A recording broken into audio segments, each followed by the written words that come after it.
Hi guys, welcome back to my mini vlog. ఫైనల్గా మేమైతే Arunachalam reach అయ్యాము. రీచ్ అయ్యే టైంకి 4:30 అయిందనమాట.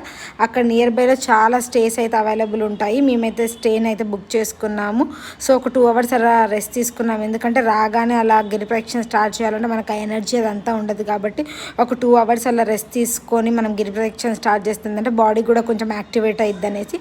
సో మేమైతే 5:30కి అలా ఫ్రెష్ అప్ అయితే గుడి దగ్గరికి వచ్చేసాము. గుడి దగ్గరికి వచ్చిన తర్వాత ఫస్ట్ గిరిప్రదక్షిణ స్టార్ట్ చేసేటప్పుడు అయితే మనమైతే ఫస్ట్ కొబ్బరికాయ కొట్టి దీపం వెలిగించిన తర్వాతనే గిరిప్రదక్షిణ అనేది స్టార్ట్ చేయాలన్నమాట.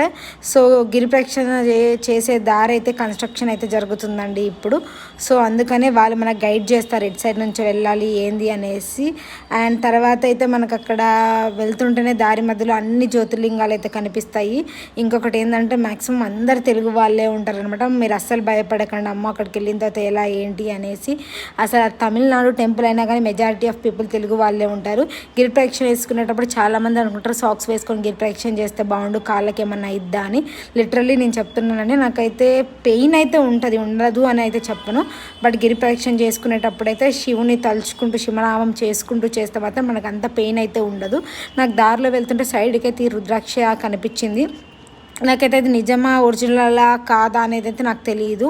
సో ఈ లోపల వర్షం కూడా పడ్డదనమాట. సో మేము సైడ్కి అయితే ఆగాము. ఈ లోపల డిన్నర్ ఏమన్నా చేద్దామనేసి దోశ అయితే తినేసాము. మధ్యలో ఇట్లా స్ట్రీట్ షాపింగ్ కూడా కనిపించింది అనమాట. రుద్రాక్షస్ అలా అమ్ముతూ కూడా ఉంటారు. మీకు ఎవరికైనా కావాలంటే కూడా మనం పర్చేస్ చేసుకో.